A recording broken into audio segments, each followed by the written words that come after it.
الرحيم.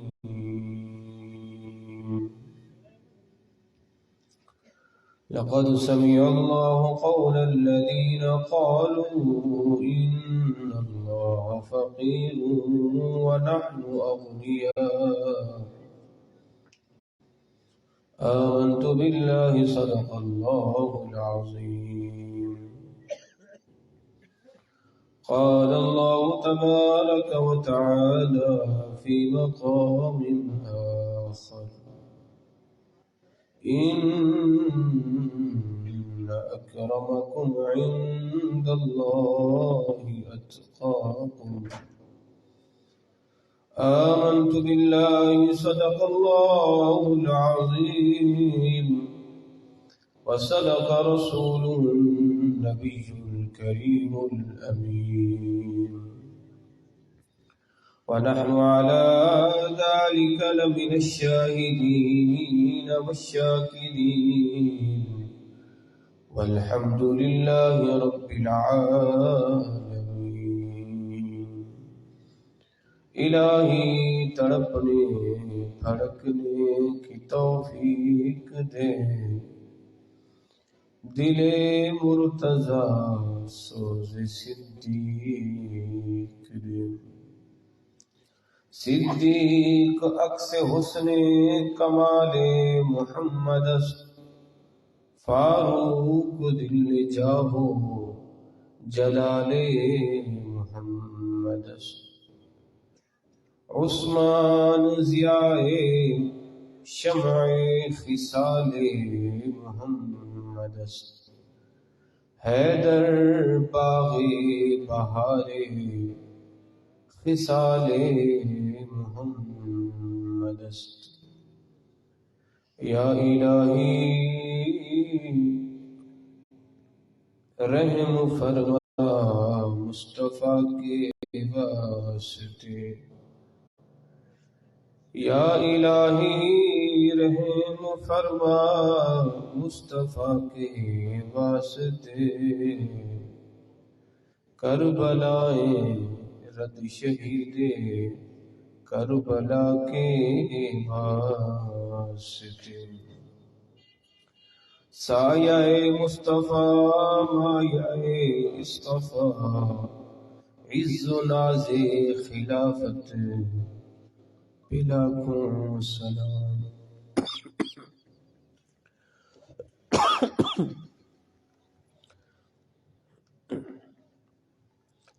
اصدق الصادقین سید المتقین.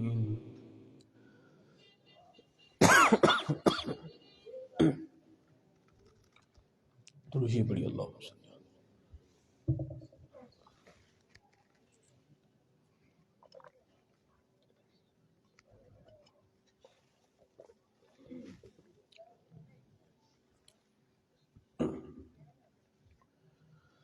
اصدق الصادقین سید المتقین. چشم گوش وزارت پہ لاکھوں سلام.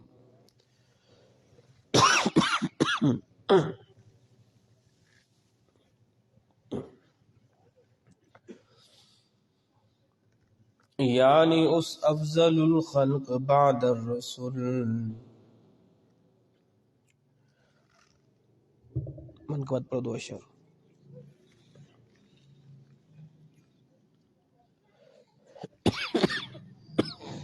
صلی اللہ علیہ یا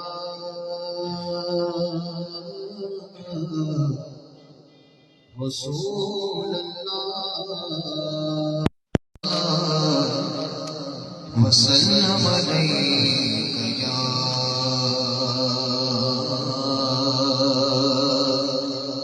حبیب اللہ صلی اللہ علیہ یا رسول اللہ وسلم علیک یا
والصلاة والسلام على من لا نبی بعد۔ عزیزان گرامی قدر، اللہ رب العزت اس محفل پاک کو اپنی بارگاہ میں قبول اور منظور فرمائے۔ شان صدیق اکبر رضی اللہ تعالی عنہ کے حوالے سے محفل پاک کا انعقاد کیا گیا ہے۔ اللہ رب العزت قرآن پاک میں ارشاد فرماتا ہے، یا ایھا الذین آمنوا من یرتد منکم عن دینہ فسوف یأتی اللہ بقوم یحبهم ویحبونہ اذلۃ علی المؤمنین اعزۃ علی الکافرین یجاہدون فی سبیل اللہ ولا یخافون لومۃ لائم ذلک فضل اللہ یؤتیہ من یشاء۔ یہ آیت کریمہ جناب صدیق اکبر رضی اللہ تعالی عنہ کے حق میں اور آپ کی شان میں نازل ہوئی۔ یعنی یوں سمجھیے اس آیت کا مصداق جناب صدیق اکبر کی ذات بنی حضور کے ظاہری وصال کے بعد۔ وہ کس طرح؟ یاد رکھیے گا، حضور کے ظاہری وصال کے بعد اگر کسی نے امت کو سنبھالا ہے نا تو وہ صدیق اکبر کی ذات ہے۔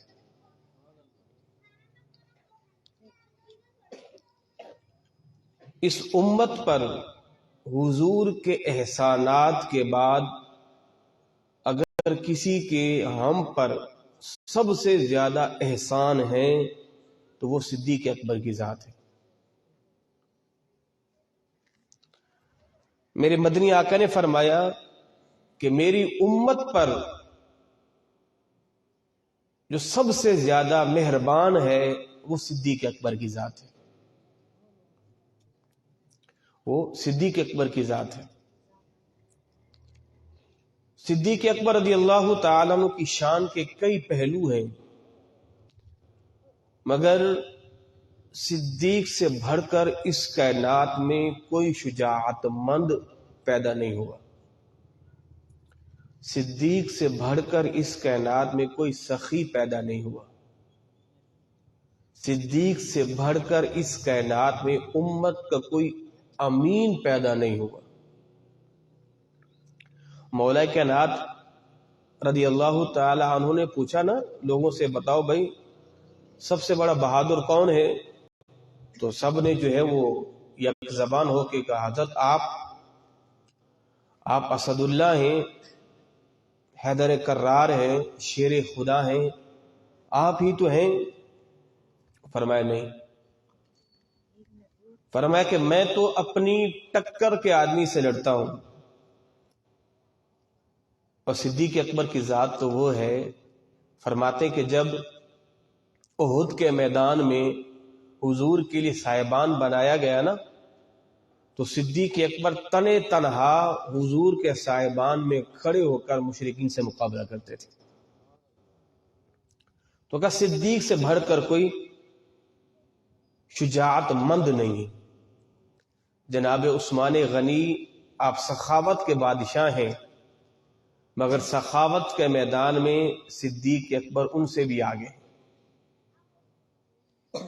آگے ہیں، اس لیے کہ اللہ نے عثمان غنی کو مال دیا تو انہوں نے دل کھول کے دیا، مگر صدیق کی سخاوت کا کیا کہنا کہ جن کے گھر میں فاروق کے مال سے بھی آدھا ہو اور غزوہ تبوک کے موقع پر سرکار کہیں کہ لاؤ مسلمانوں کی امداد کے لیے کچھ، تو صدیق اپنے گھر کا سارا مال ہی اٹھا کے لیا۔ جبھی تو کہا تھا نا علامہ اقبال نے، پروانے کو چراغ تو بلبل کو پھول بس، صدیق کے لیے خدا کا رسول بس۔ کہ حضور مجھے اللہ اس کا رسول کافی ہے، اور میں گھر میں اللہ اس کا رسول چھوڑ کے آیا ہوں بس۔ مطلب کیا تھا؟ حضور آپ کی محبت اور اللہ کی محبت گھر والوں کے لیے چھوڑ کے آئے. تو صدیق سے بڑھ کر کوئی سخی نہیں، صدیق سے بڑھ کر کوئی شجاعت مند نہیں، صدیق سے بڑھ کر اس امت کا کوئی مہربان نہیں. اور حضور کے ظاہری وصال کے بعد جس نے امت کو سنبھالا ہے نا، وہ صدیق اکبر کی ذات ہے. اگر کسی کا کوئی عزیز دنیا سے چلا جائے، اب پورا معاشرہ بھی مل کے اس کو سنبھالے تو وہ نہ سنبھلے. آپ اندازہ لگائیں کہ جب میرے مدنی آقا نے ظاہری پردہ کیا تو صحابہ کے دلوں پر کیا گزری ہوگی. جناب عمر فاروق بھی کہتے پھر رہے تھے، خبردار اگر کسی نے کہا کہ سرکار پردہ کر گئے میں اس کی گردن اڑا دوں گا. عمر بھی ماننے کو تیار نہیں کہ سرکار پردہ کر گئے، اور عمر کے آگے کوئی یہ کہنے کی ہمت بھی نہیں رکھتا کہ سرکار پردہ فرما گئے. مگر ایسے نازک صورتحال میں ایک انصاری صحابی تھے اور اپنی کھیتی باڑی کر رہے تھے. کسی نے کہا کہ سرکار پردہ کر گئے. کہا اچھا. وہیں کھڑے کھڑے دعا کی، اے پروردگار، یہ آنکھیں ہمیشہ رخ مصطفیٰ کو تکا کرتی تھی، اب وہ حضور رہے نہیں ہیں تو تو میری آنکھوں کی بینائی ہی لے لے. اللہ نے ان کی آنکھوں کی بینائی اسی وقت لے لی. تو اندازہ لگائیں ایسی صورت میں امت کو جس نے سنبھالا وہ صدیق اکبر کی ذات ہے. میرے مدنی آقا کو اللہ نے جو اصحاب دیے ہیں نا، پروردگار نے اس کائنات کے لوگوں پر نظر انتخاب ڈالی، اور جن پر رب نے نظر انتخاب ڈالی کائنات میں ان کو سب سے پاکیزہ صاف ستھرا پایا، تو رب نے انہیں میرے نبی کی صحابیت کا شرف عطا کیا. انبیاء کے بعد کائنات کے معزز ترین مردوں کو میرے رب نے میرے نبی کی صحابیت کا شرف بخشا، صحابیت کا شرف بخشا. اور صدیق اکبر رضی اللہ تعالی عنہ نے اس امت کو سنبھالا. حضور کے سارے صحابی افضل اور اعلی ہیں، مگر یاد رکھیے گا جس کو حضور کا جتنا زیادہ قرب ملا ہے وہ اتنا ہی زیادہ چمکا ہے. جس کو حضور کا قرب جتنا زیادہ ملا ہے وہ اتنا زیادہ چمک کر اس امت کا رہبر اور رہنما بنا ہے. آپ اندازہ لگا سکتے ہیں اس کائنات میں حضور کا سب سے زیادہ جسے قرب ملا ہے وہ صدیق اکبر کی ذات ہے. بھلا بتاؤ جس کو جس کی قربت زیادہ ملی ہو اس کے جانے کا دکھ اس کو زیادہ ہوگا بنسبت اس کے کہ جس کو قرب سرکار کا اتنا نہ ملا ہو. ہم یہاں صحابہ کی بات کر رہے ہیں، ورنہ ان کے دل میں جو غم تھا وہ کی تولا نہیں جا سکتا. مگر اس کے باوجود صدیق اکبر نے اس امت کو سنبھالا. کیسے؟ منبر پہ کھڑے ہو گئے اور قرآن کی آیت پڑھی، وما محمد الا رسول قد خلت من قبلہ الرسل افئن مات او قتل انقلبتم علی اعقابکم. منبر پہ کھڑے ہو کے آپ نے کہا، فرمایا سنو محمد اللہ کے رسول، اگر محمد صلی اللہ تعالی وسلم اگر وہ رب کی بارگاہ میں چلے جائیں یا رب انہیں اپنے پاس بلا لے، کہ تم اپنی ایڑیوں کے بل پلٹ جاؤ گے؟ جب آپ نے اس آیت کریمہ کو پڑھی نا تو صحابہ کہتے ہیں ایسا لگتا ہے جیسے ابھی ابھی جبریل امین اس آیت کو صدیق کو بتا کے گئے. جب یہ آیت پڑھی محمد اللہ کے رسول تھے، چلے گئے رب کی بارگاہ میں، تو کیا تم دوبارہ پلٹ جاؤ گے؟ آیت پڑھنی تھی صدیق کی، سارے صحابی جو ہے وہ ان کے دلوں میں یہ آیت رچ بس گئی. تو اس کا کیا مطلب ہے؟ صدیق کے دل میں محبت نہیں تھی. صدیق سب سے زیادہ بڑھ کے حضور سے پیار کرتے تھے. آپ کے منہ سے ہمیشہ بھونے ہوئے گوشت کی خوشبو آتی تھی. لوگ کہتے تھے کہ صدیق مسواک کیا کرو، آپ کے منہ سے بھنے گوشت کی خوشبو آتی ہے. وہ فرماتے خدا کے بندو جب سے میں خلافت پر آیا ہوں میں نے تو کبھی بھنا گوشت نہیں کھایا. تو کہا یہ پھر آواز کیسی، یہ مہک کیسی؟ فرماتے تھے کہ حضور کی محبت میں، حضور کی جدائی میں میرا دل جل چکا ہے، اس جلنے کی وجہ سے منہ سے مہک آتی ہے. اتنی محبت. اللہ اکبر. تو جناب صدیق اکبر رضی اللہ تعالی عنہ کا جو ذکر کرتا ہے نا تو میرے مدنی آقا بڑے خوش ہوتے ہیں. اب دیکھیں اس ٹھٹھرتی سردی میں آپ بیٹھے ہیں، بزرگ بیٹھے ہیں یا بچے بیٹھے ہیں، کہ ہمیں صدیق کی محبت نفع نہیں دے گی؟ بالکل ایسا نہیں، یقیناً نفع دے گی، یقیناً نفع دے گی. اور صدیق اکبر کا ذکر سننا یہ میرے مدنی آقا کی سنت ہے، اور صدیق کا ذکر کرنا یہ صحابہ کی سنت ہے. وہ کس طرح؟ آپ کا دل خوش ہو جائے گا. حضرت حسان بن ثابت حضور کی مدح سرائی کرتے تھے نا، تو ایک دفعہ حضور نے فرمایا حسان ذرا کچھ اشعار صدیق کے بارے میں بھی تو کہو. حسان کچھ اشعار میرے صدیق کے بارے میں بھی کہو. کہ حضور بالکل میں حاضر ہوں. جناب حسان بن ثابت نے صدیق اکبر کی مدح سرائی کی.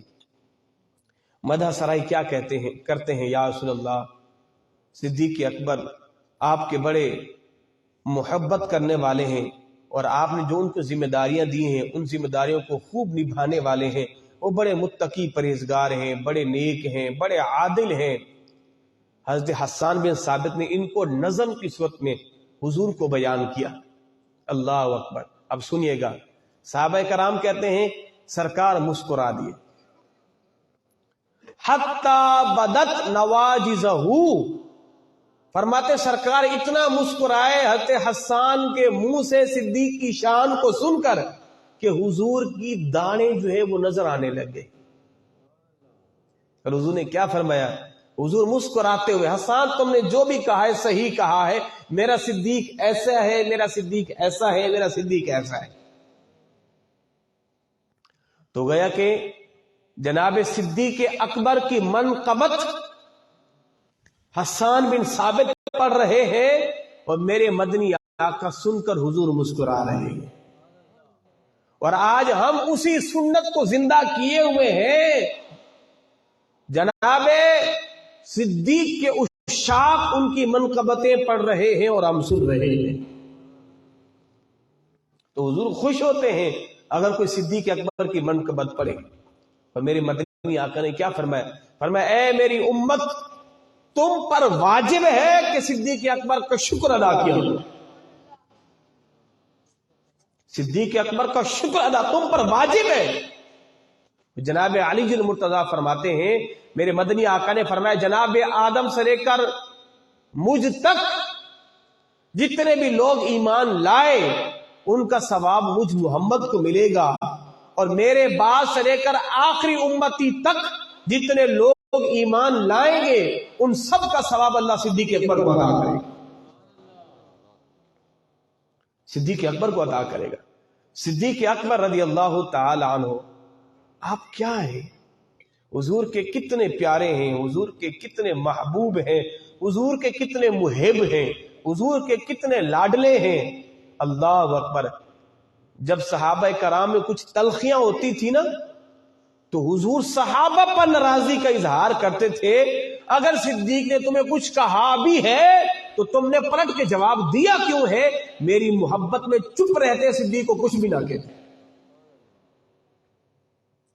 اس لیے کہ صدیق نے اس وقت میرا ساتھ دیا کہ جب لوگوں نے میرا ساتھ چھوڑا ہے.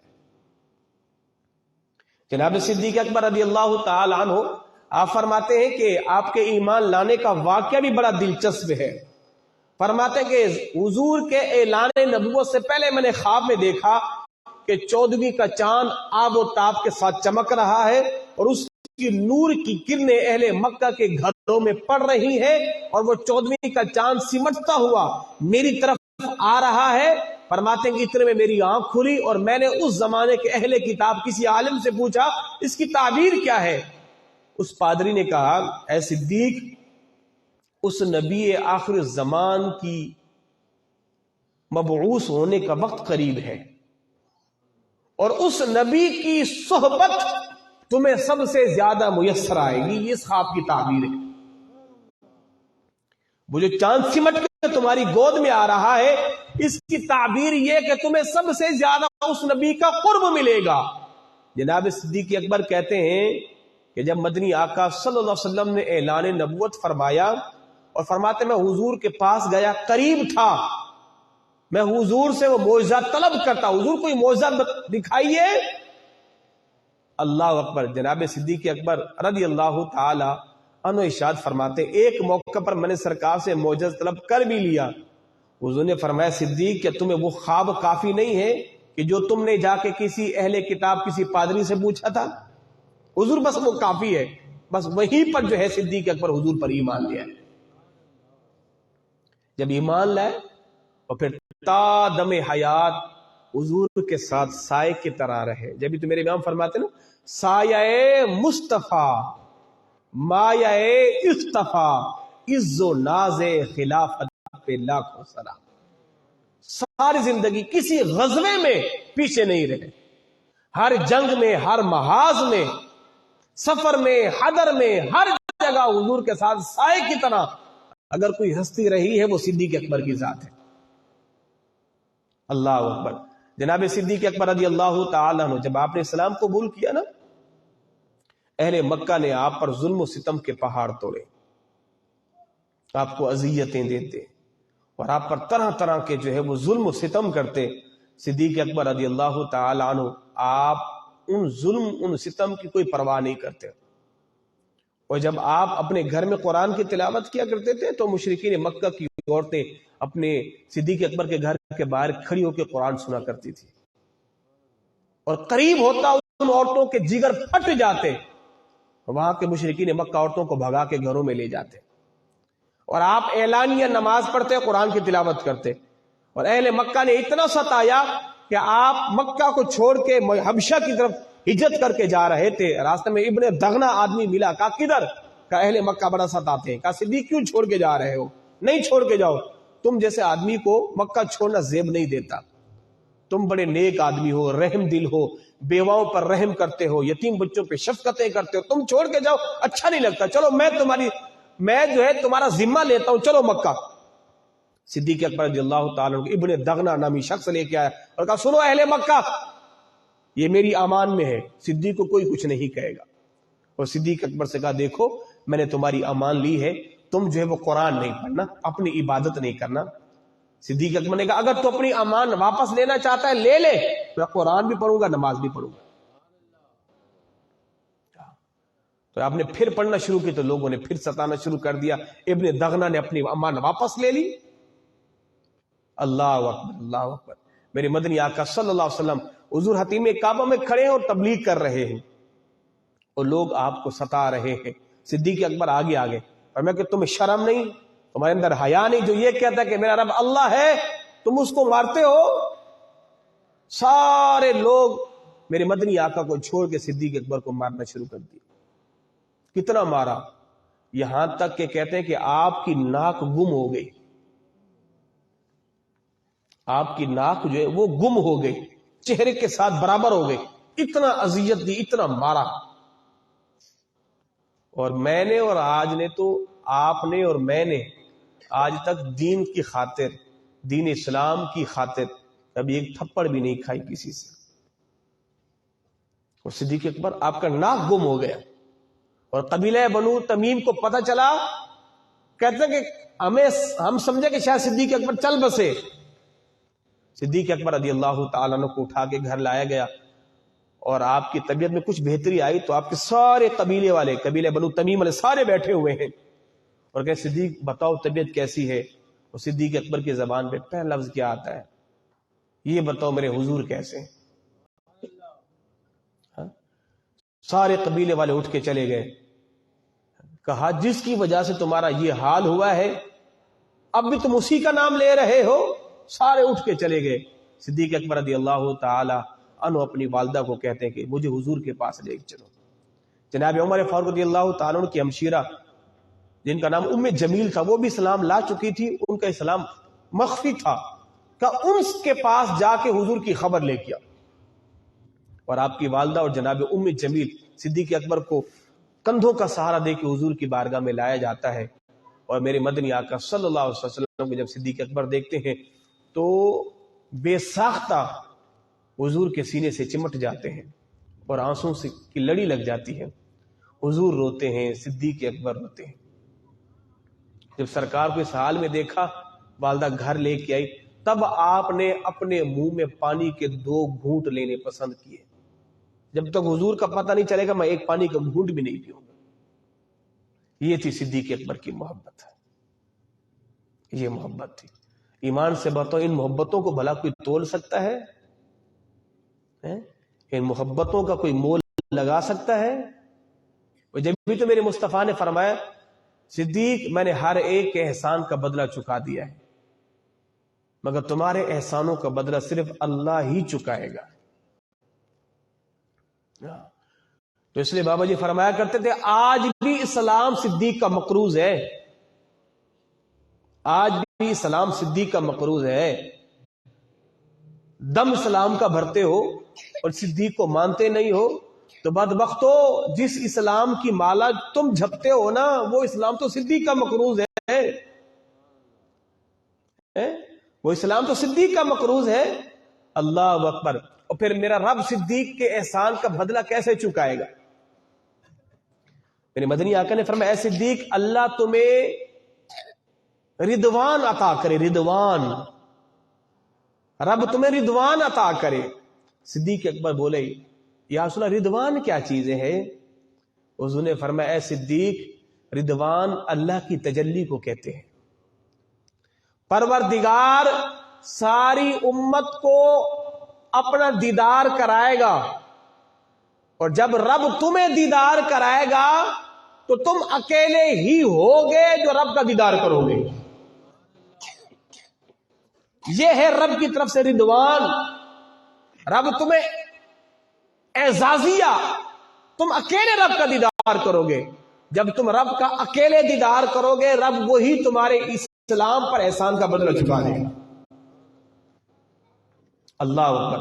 جناب صدیق اکبر رضی اللہ تعالی عنہ، میں نے قرآن پاک کی آیت پڑھی نا، یا ایھا الذین آمنوا من یرتد منکم عن دینہ، اس آیت کا مصداق صدیق اکبر کی ذات ہے۔ جب حضور کا ظاہری وصال ہوا نا، اب دیکھیں صدیق اکبر کو کتنے بڑے بڑے فتنوں کا سامنا تھا۔ حضور کے وصال کے بعد صحابہ کو سنبھالا، جناب عمر فاروق کو سنبھالا، سارے صحابہ کو سنبھالا۔ سنبھالنے کے بعد چند لوگوں نے زکوٰۃ دینے سے انکار، ہم سے زکوٰۃ نہیں دیں گے، زکوٰۃ دیں گے مگر بیت المال میں جمع نہیں کرائیں گے، ہمارا دل کرے گا جس کو چاہیں دے۔ صدیق اکبر کیا بولے؟ ہمیں اللہ کی قسم، اگر کوئی شخص زکوٰۃ میں اونٹ دیتا تھا اور اونٹ کا پاؤں باندھنے کے لیے رسی دیتا تھا، اب وہ اونٹ دے رسی نہ دے، صدیق اس سے بھی جہاد کرے گا۔ اور اگلے جو آپ کے لفظ ہیں نا، خدا کی قسم اس امت کو جھنجھوڑ دینے کے لیے کافی ہے۔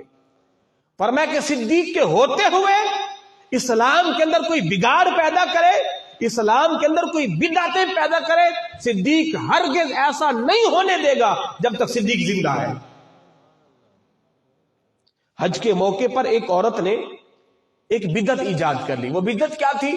وہ عورت حج تو کر رہی ہے مگر کسی سے بات نہیں کر رہی۔ لوگوں نے کہا حضرت اس نے ایک بدعت ایجاد کی ہے۔ بدعت کیا ہے؟ کہ میں خاموشی والا حج کروں گی، یعنی حج میں سارے معاملات ہوں گے مگر خاموش، کسی سے بات نہیں کروں گی۔ جناب صدیق اکبر کو جب پتہ چلا، فرمایا بلا کے لاؤ ادھر۔ فرمایا او بی بی مجھ سے کلام کر، مجھ سے کلام کر، اس بدعت کو ختم کر۔ صدیق کے ہوتے کوئی اسلام کے اندر نئی بدعت کو ایجاد نہیں کر سکتا۔ ہم نے کتنی بدعتیں ایجاد کر لی ہیں۔ اب آپ اس سے اندازہ لگائیں، یہ بدعت ہے جی میں خاموش رہوں گی، حج کروں گی، اس بدعت کو ختم کرو۔ آج کہتے ہیں مولوی صاحب اگر کوئی بندہ یہ بدعتیں کر بھی رہا ہے جس کے اندر اگرچہ گناہ نہیں ہے، اگرچہ گناہ نہیں ہے مگر پھر بھی ختم کرو، پھر بھی ختم کرو، یہ بدعت ہے کیوں؟ تو صدیق اکبر نے کہا خبردار، میرے ہوتے اسلام میں کوئی بدعت ہے؟ یہ صدیق اکبر رضی اللہ تعالیٰ عنہ کی اسلام سے محبت۔ زکوٰۃ کے منکروں کے خلاف سب سے پہلے جہاد آپ نے کیا۔ اسلام کی فتوحات کا سلسلہ صدیق اکبر کے دور سے شروع ہوا۔ جناب اسامہ بن زید کا لشکر سرکار نے روانہ کیا، جب سرکار کا ظاہری وصال وہ لشکر واپس آ گیا، کہ حضور کا وصال ہو گیا ہے اور اب ہم کیسے جائیں؟ تو صدیق اکبر کیا بولے؟ فرمایا سنو، میرے مدنی آقا کا حکم اب بھی ویسا ہی ہے جیسے حضور کی حیات میں تھا۔ گویا کہ صدیق اکبر نے ہمیں یہ عقیدہ دے دیا ہے، سرکار جیسے کل زندہ تھے سرکار آج ہی زندہ ہے، تم جاؤ جہاد کرو۔ صدیق اکبر رضی اللہ تعالی عنہ آپ کمزور تھے، اور جب آپ کو خلافت کا تاج پہنایا گیا تو آپ نے منبر پہ کھڑے ہو کے کیا فرمایا؟ فرمایا لوگوں سنو، میں تو اس کام پر راضی نہیں تھا، مجھے اس کام کے لیے چنا گیا ہے اور یہ بھاری بھرکم ذمہ داری میرے سر پہ ڈالی گئی ہے۔ اے لوگوں سنو، اگر میں خیر کے کام کروں تو میری معاونت کرنا، اگر مجھ سے کوئی برا کام سرزد ہو جائے تو مجھے پکڑ کے سیدھا کر دینا۔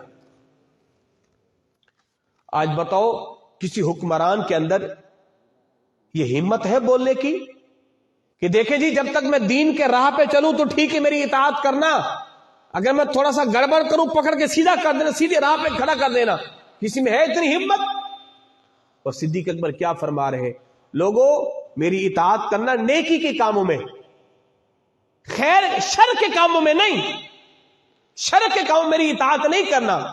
مختصر خطبہ دیا، مختصر، کوئی لمبی چوڑی تقریر نہیں، فرمایا دیکھو صدق امانت ہے اور کذب خیانت ہے، یہ باتیں کی۔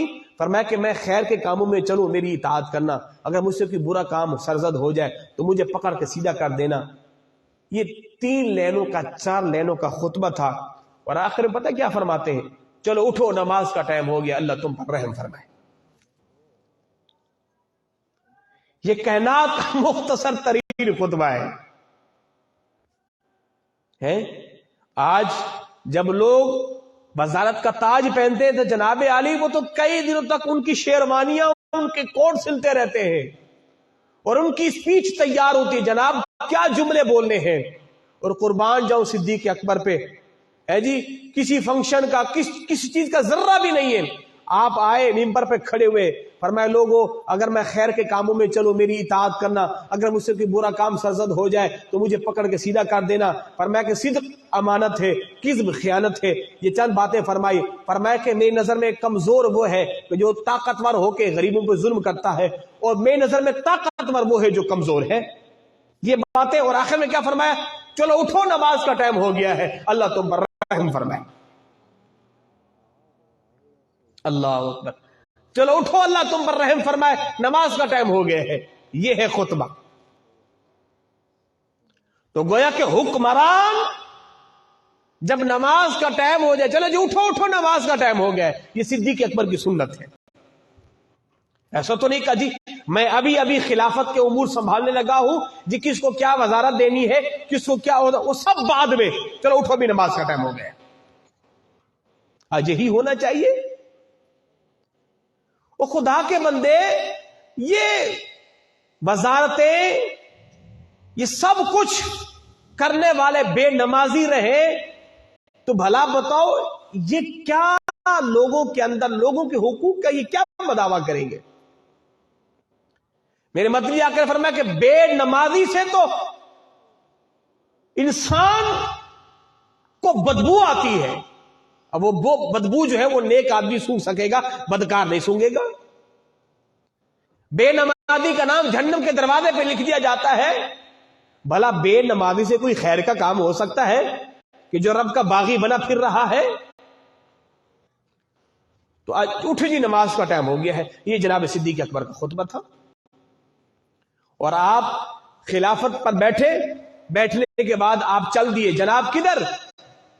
بھائی کام کاج کرنے، کپڑے لے کے صدیق اکبر مدینے کے بازار میں بیچنے کا حضرت کدھر چل دیے؟ فرمایا کپڑے بیچنے، بیوی بچے پالنے ہیں کہ نہیں پالنے؟ جناب عمر فرماتے ہیں کہ امیر المؤمنین آپ بیٹھیے، ہم آپ کے لیے اہتمام کرتے ہیں۔ ابو عبیدہ بن جراح کی ڈپٹی لگائی کہ آپ امیر المؤمنین کے لیے وظیفہ متعین کریں۔ کہا جی ٹھیک ہے، ایک متوسط آدمی کا جو خرچہ ہوتا ہے آپ کو وہی ملے گا، آپ کپڑے کا کاروبار نہیں کرو گے تاکہ آپ کی پوری توجہ مسلمانوں کے دیکھ بھال میں ہونی چاہیے۔ آپ بیٹھ گئے، ساری زندگی بلکہ شاید 2 سال 4 ماہ آپ خلافت پر رہے، 2 سال 4 ماہ آپ خلافت پر رہے۔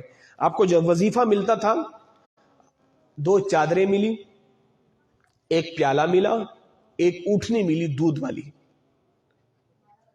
اللہ اکبر۔ اور ساتھ میں یہ بھی کہا گیا ابو عبیدہ بن جراح کی طرف سے، امیر المؤمنین جب یہ 2 چادریں ہم نے آپ کو دی نا بیت المال سے، جب یہ پرانی ہو جائیں ان کو واپس لاؤ گے پھر 2 نئی چادریں آپ کو دیں گے۔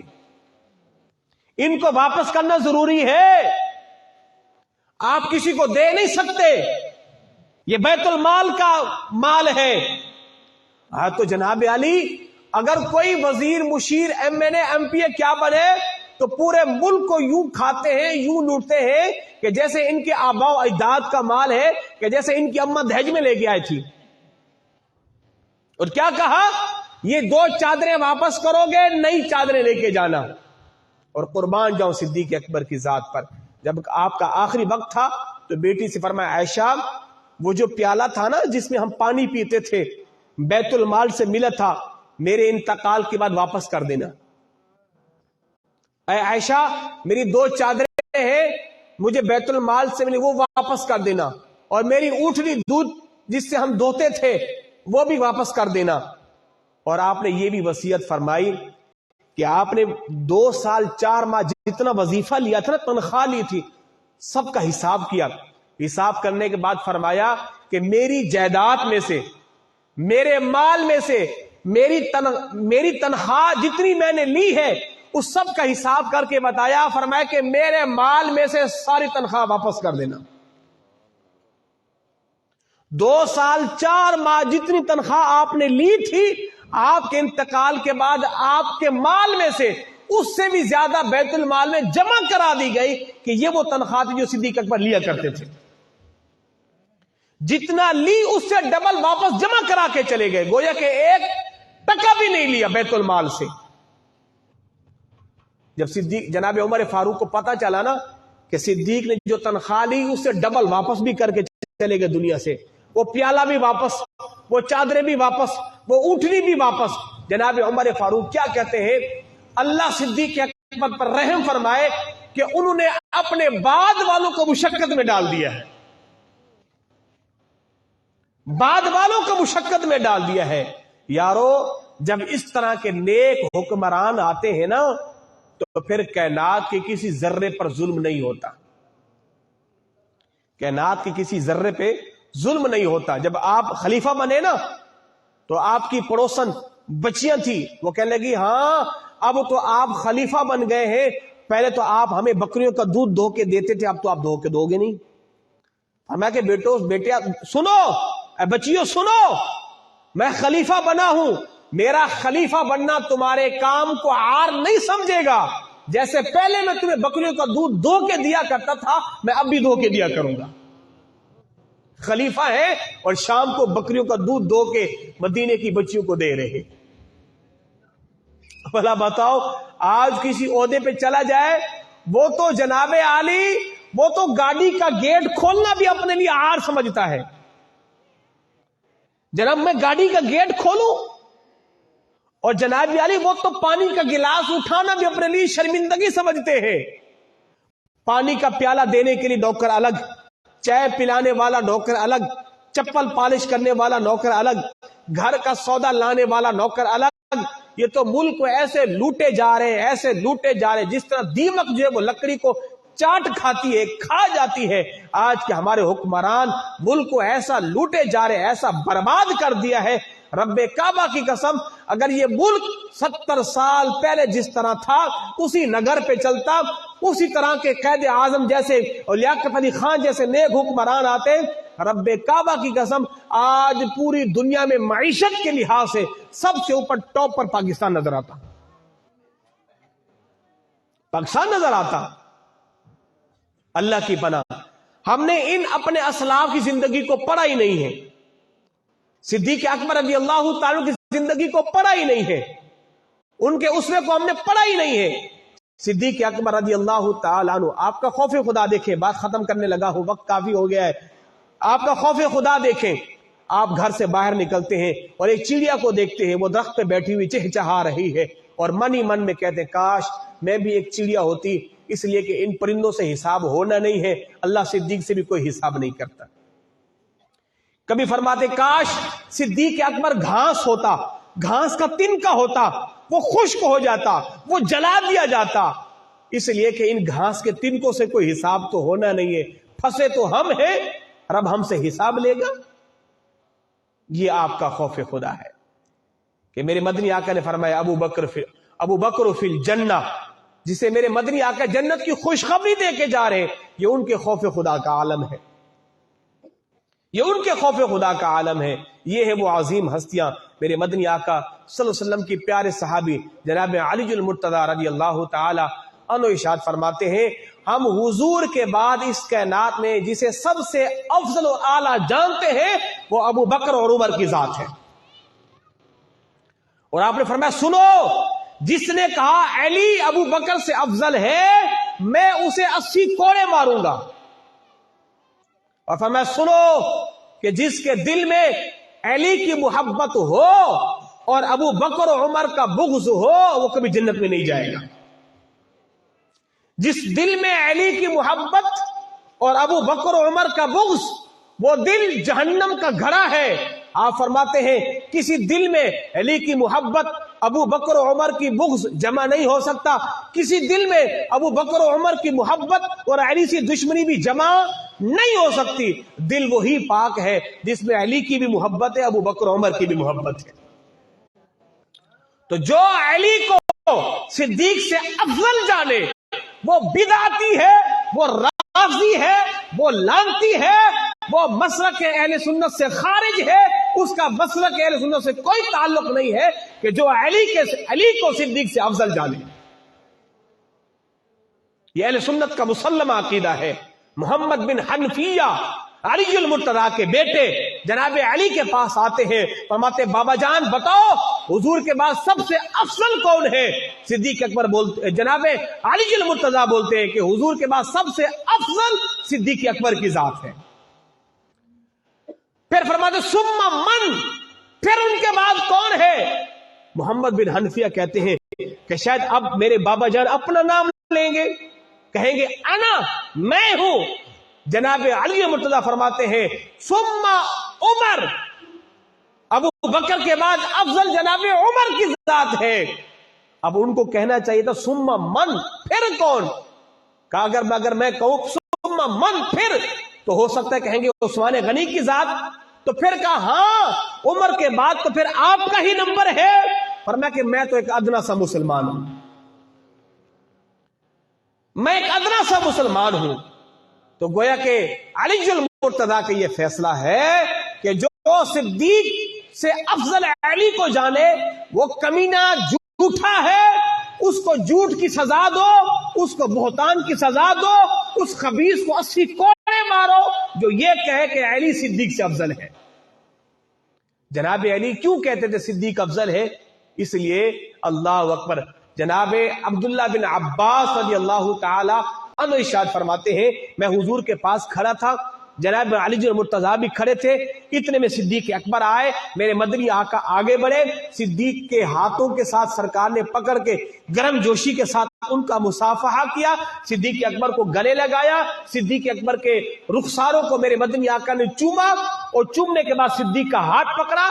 صدیق کا ہاتھ پکڑنے کے بعد علی المرتضی سے کہا اے ابو الحسن سنو, اے ابو الحسن سنو, صدیق کا میرے ہاں وہی مقام ہے کہ جو رب کے ہاں میرا مقام ہے. صدیق کا میرے ہاں وہ مقام ہے کہ جو رب کے ہاں میرا مقام ہے، گویا کہ رب کے ہاں میرا مقام کیا ہے؟ سارے نبیوں سے افضل و اعلیٰ رب نے مجھے بنایا ہے، تو میرے ہاں صدیق کا کیا مقام ہے؟ میرے صحابہ سے سب سے افضل و اعلیٰ رب نے میرے صدیق کو بنایا ہے، میرے صدیق کو بنایا ہے۔ اللہ اکبر، یہ تھی میرے مدنی۔ جبھی تو مولا علی فرمایا کرتے تھے نا کہ بھائی میں صدیق سے افضل کیسے ہو سکتا ہوں، کہ جب میں نے خود مدنی آقا سے سنا ہے کہ میرا مقام جو رب کے ہاں ہے وہی میرے ہاں صدیق کا مقام ہے، وہی صدیق کا مقام ہے۔ اللہ اکبر۔ اللہ رب العزت ہم تمام کو جناب صدیق اکبر رضی اللہ تعالی سے پکی سچی محبت کرنے کی توفیق عطا فرمائے۔ اس کا یہ ہرگز مطلب نہیں کہ علی کا مقام نہیں، علی کی شان نہیں، نا نا نا، جو علی کی شان ہے اس کا تو کوئی بیان ہی نہیں ہے۔ اللہ نے ہر ایک صحابی کو مختلف شان امتیازیاں عطا کی ہیں۔ مولا علی حضور کے داماد ہیں، یہ علی کی شان ہے نا، صدیق تو حضور کے داماد نہیں ہے نا، یہ صدیق کی شان تو نہ ہو۔ مولا علی حضور کے چچا زاد بھائی ہے، صدیق تو نہیں ہے، یہ ان کی شان تو نہ ہوئی۔